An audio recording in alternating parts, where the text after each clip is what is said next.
여러분 안녕하세요. 권덕TV입니다. 온 천지가 낙엽입니다. 이런 아침인데요. 요즘 어떻게 날씨가 가을 날씨답지 않게 덥습니다. 예년 같으면 이맘때쯤 서리가 내리고 벌써 찬바람이 불 텐데요. 오늘은 전혀 그렇지가 않습니다. 비 예보도 있고 오늘 손님들도 온다고 하셔서 낙엽을 좀 태워봅니다. 평소 같으면 불로로 그냥 한번 불면 되죠. 기계의 힘이란 것은 참으로 위대해서 그냥 불과 한 30여 분 만에 데크며 온 곳에 있는 모든 낙엽들을 전부 다 쓸어버리죠.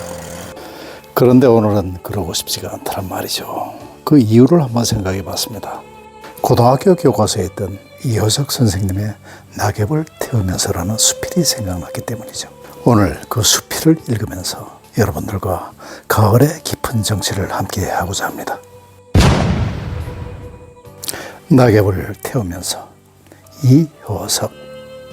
가을이 깊어지면 나는 거의 매일 뜰에 낙엽을 긁어모으지 않으면 안 된다.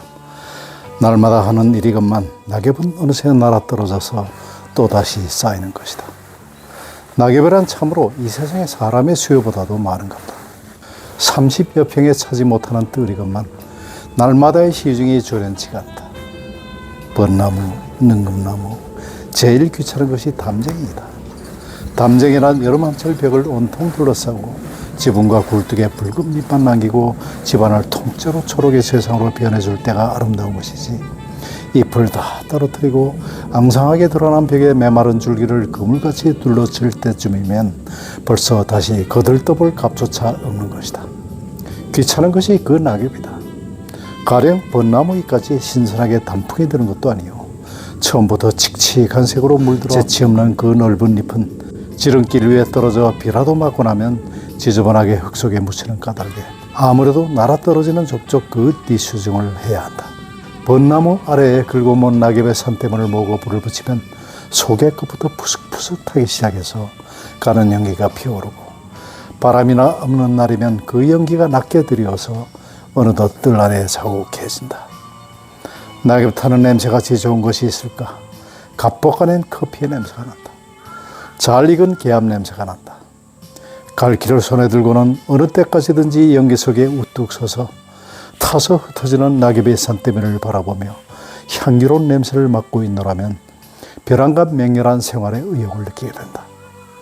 연기는 몸에 배서 어느 결인지 옷자락과 손등에서도 냄새가 나게 된다.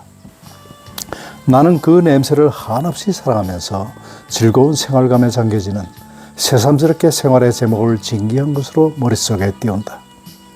음영과 윤택과 색채가 빈곤해지고 초록이 전혀 그 자체를 감추어버린 꿈을 이룬 허전한 뜰 한복판에 서서 꿈의 껍질인 낙엽을 태우면서 오로지 생활의 상념에 잠기는 것이다.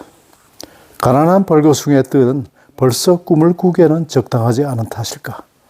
화려한 초록의 기억은 참으로 멀리 까마득하게 사라져버렸다. 벌써 추억에 잠기고 감상에 젖어서는 안 된다. 가을이다. 가을은 생활의 계절이다. 나는 화단의 뒷자리를 깊게 파고 다 타버린 낙엽의 절을, 죽어버린 꿈의 시체를 땅속에 깊이 파묻고 엄연한 생활의 자세로 돌아가지 않으면 안 된다. 이야기 속의 소년같이 용감해지지 않으면 안 된다. 전에 없이 선수 목욕물을 깃고 혼자 불을 지피게 되는 것도 물론 이런 감격에서부터다.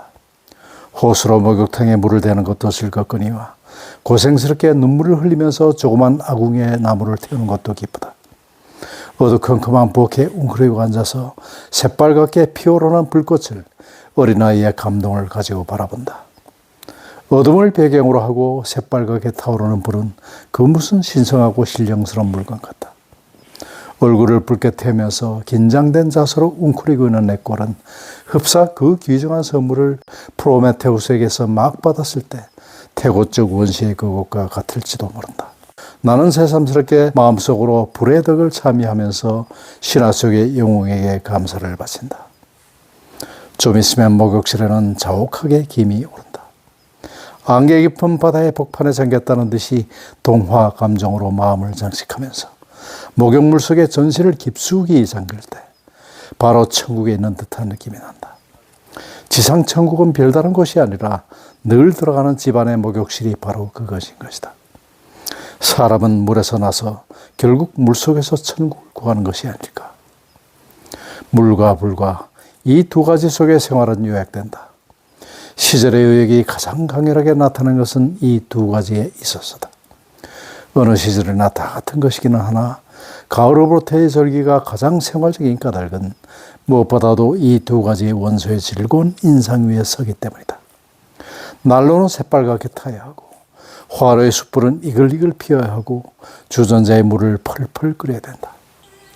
백화점 아래층에서 커피의 알을 찧어가지고는 그대로 가방 속에 넣어가지고 전차 속에서 진한 향기를 맡으면서 집으로 돌아온다. 그러는 내 모양을 어린애답다고 생각하면서 그 생각을 또 즐기면서 이것이 생활이라고 느끼는 것이다. 싸늘한 넓은 방에서 차를 마시면서 그제까지 생각하는 것이 생활의 생각이다. 벌써 쓸모 적어진 침대에는 더운 물통을 여러 개 넣을 궁리를 하고 방구석에는 올겨울에도 또 크리스마스 트리를 세우고 색전등으로 장식할 것을 생각하고 눈이 오면 스키를 시작해볼까 하고 계획도 해보곤 한다. 이런 고견한 생각을 할 때만은 근심과 걱정도 어디론지 사라져버린다. 책과 씨름하고 원고지 앞에서 궁식거리던 그 같은 서재에서 개운한 마음으로 이런 생각에 잠기는 것은 참으로 유쾌한 일이다.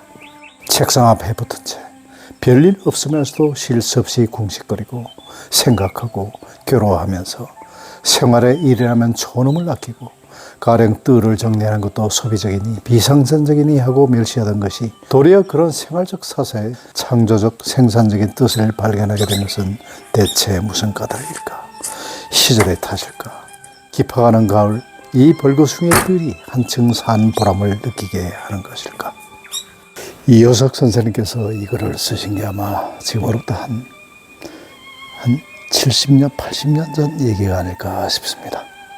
전차가 다니고 한겨울에 뜨거운 물주머니를 침대에 놓고 자던 그때니까요.